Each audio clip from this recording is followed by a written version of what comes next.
inimene ei ela teatavasti ju ainult õhust ja armastusest või kuidas? Absoluutselt. Ja inimene peab vahel ikka sööma ka. Ja meie käisime Kristiinaga ühes toredas kohas, restoranis Massimo Tallinnas. Ja mis kõige panevam, mina sain peakokaga koos restoraniköögis süüa teha. See oli tõeliselt tore. Vaadake, kuidas see mul läks. Hakkame tegema. Et kõigepealt võtame natukene seda marineeritud merevetike salatit. No kogus on umbes selline lusikatäis läheb. Siia. See on siis siuke põhi, mille peale siis asetame kreveti. Nii tuleb. Väga hea. See läheb siia peale nagu padja peale ja kumba pidi? Vuntsid üles, vuntsid alla. Võt, väga hea.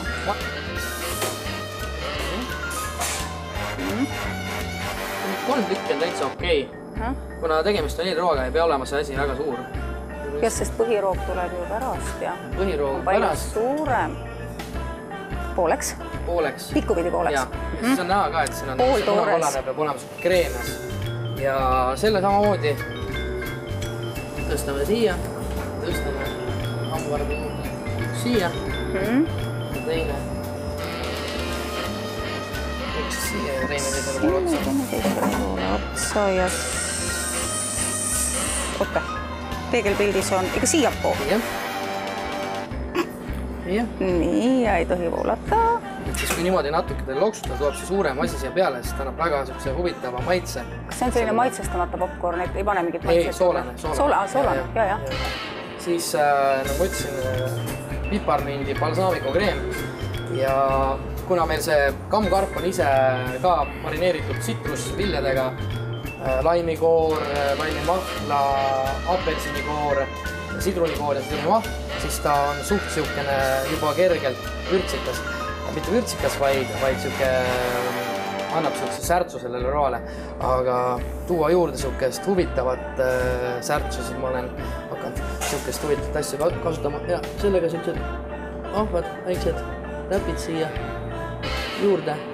Et kui nüüd siis siit toidust komponendid läbi panna, siis annab see väga hea ja huvitava maitse. Raimo, sina oled selle restorani Massimo tegevjuht. Ole hea, räägi, kuidas teil üldse läheb viimasel ajal? Viimasel ajal läheb meil väga hästi, et rahvast käib ja nagu ise näete, siis toit on väga hea, et saite proovida maitses. Toit maitses oivaliselt, ilma naljata. Väga head veinid ja iga nädalavahetus meil on ka live muusika, et siis esinevad erinevad Eesti bändid, ansamblid, staarid ja lava on meil sealpool, et restoranis ruumi on ja siuke nädalavahetusel 150 inimest on ikkagi korraga sees, et selles suhtes ei kurda. No kõlab hästi, kes siia esinema tulevad ja kuidas neid nõusse saate? Praegu meil nüüd on kinnitatud esinejad siin kuni novembri lõpuni järjest, ma tean, et tuntumatest nimedest Ott Lepland kindlasti.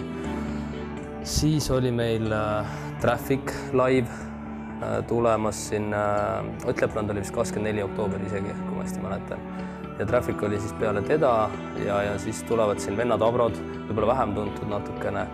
Ja nädalavahetuseti iga laupäeviti on meil siis erinevad Itaalia diskod ja Itaalia muusika, Itaalia värvidisko oli meil just siin hiljuti ja tuleb kindlasti veel ja siis me oleme, kuna meil nimi on ikkagi selline itaaliapärane, siis oleme leidnud endale sellise väga hea Itaaliast pärit klaverimängija, kes ka laulab väga hästi. Ja teda tasub kindlasti vaatama tulla, et Eesti publik teda kindlasti veel näinud ei ole. Ma olen viimasel ajal ajakirjanduse kaudu just lugenud, et teie restoran on vägagi populaarne. Kas ma nüüd peaksin ennem ette sulle helistama või teatama või meili saatma, et siia üldse kohta saada? Ja, et kodulehelt saab seda infot, et restoranmassimo.ee ja tasub siis jälgida, mis meie programmis toimub. Et kui on ikkagi reede, laupäev ja alati live esineja, siis tasub kindlasti ette broneerida. Et ma tean, et siin juba paljudel üritustel on